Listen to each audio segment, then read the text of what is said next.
Guess who's back? Back again. I am back again. Hello guys, welcome back to my channel.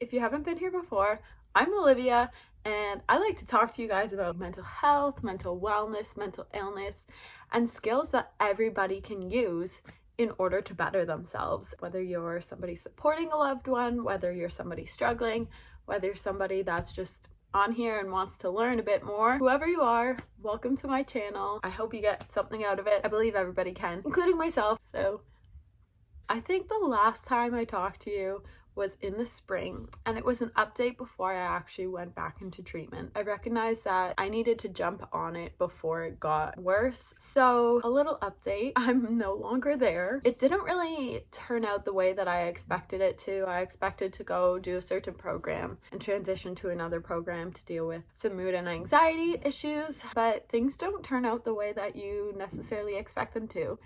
So I ended up coming home early, and I have all these excuses of why I haven't made a video since then. I could say it's because my camera broke, and it did, okay. I could say that my phone camera quality wasn't great, and it wasn't, but now it is because I got a new phone.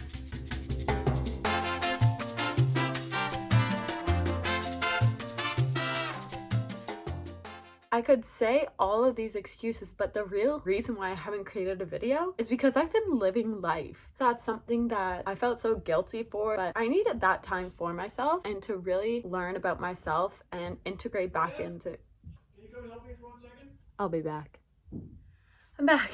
I could give you guys all these excuses of why I haven't created a video since then, but honestly, I've been living life. For those of you that don't know, outpatient is actually very intense. And the thing with the lack of resources is the fact that most of the time you have to travel, which takes up a lot of time in itself. For me, I had to travel. I have one team member that's actually in the town that I'm in, and she travels to us. My summer was appointment, traveling to appointment, doing my homework for my appointments, and integrating back into life, which is really difficult when you've been in a hospital. It takes a lot for me to even just navigate day-to-day living, and I also moved out. Yeah, my summer was not like a typical 21-year-old summer. I am now 22. It was my birthday. It was mostly full of appointments, traveling to appointments, and just kind of reintegrating back into life. It was a lot of learning, and if you guys hear this, this is actually so funny. Every time I try and talk, the blender or the kettle goes off. I'll sip in my coffee.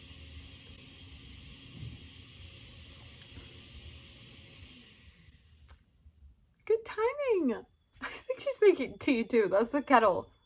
A lot of exciting things have occurred since I last talked to you guys. A lot to adjust to when I first got home. Once I got settled in at home and realized that I now needed to figure it out on an outpatient basis was the first step. And for me, these past couple of months have thrown so many different life challenges at me, and I've had to learn how to deal with them. The thing that I really want to talk to you guys about today is hope. I think it's something that's kind of underrated. For me, after leaving treatment unexpectedly and early, I was lacking hope. I didn't see much of a future for myself, and it made it really hard to actually continue on with life. But once I started working with my outpatient team and gaining life back, like I started socializing with friends more and integrating back into the community, because I am a very social person. I love doing like events within the community. We had like a ball hockey tournament that we did in honor of my friend's staff. I got to participate in that, and as I continued to participate in things, I began to have hope in life again. I moved out of my house into a whole new city. It took a lot to get used to, but I'm loving it. I feel independent, and that's something that I didn't feel I had for a long time. I felt like I was very dependent on my family and friends, and now I'm gaining independence in myself, and I have hope that my life will continue like this. So I started back in post-secondary school, and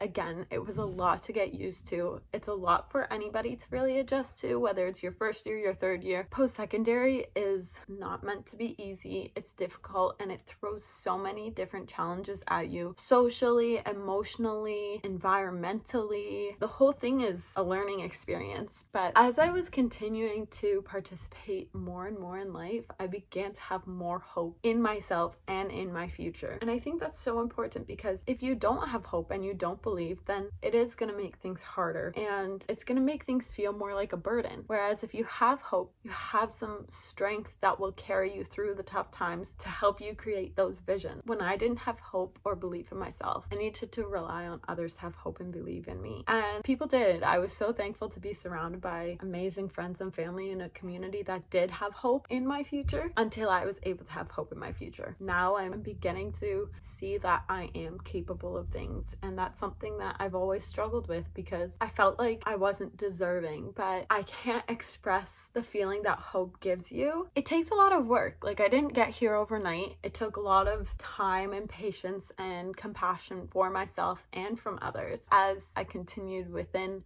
my community and with life. That hope and belief has continued to grow. So I'm in post-secondary and it is so fun. I love it. And I think when you find something that you love and have passion for, it almost doesn't feel like I'm in school. It doesn't feel like I'm doing work. I'm just enjoying it so much. I'm practicing more self-compassion, which I believe is so important. And again, that takes time. That doesn't happen overnight, but each day I wake up and I get myself out of bed, I make myself breakfast, I make my lunch, I go to school. I'm building that confidence within myself. Anyways, that's where I'm at right now. I'm living out of the house. I'm home for the weekend because I'm relatively close to my hometown, so I'm able to come home when I need to, which is really good, just to be able to reconnect with my family because they are such an important part of my life. But the thing that I really wanted to emphasize with you guys today was that having hope helps. It helps you, it helps those around you. You are able to continue to move forward and have a life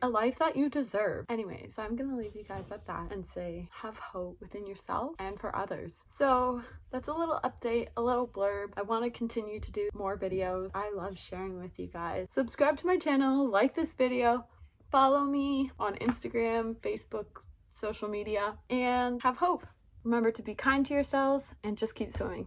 Okay, I'll talk to you guys later. Bye. Also, if your name is Hope, because I know that is a name, you got a really cool name. I'm gonna leave you guys at that. Bye for now.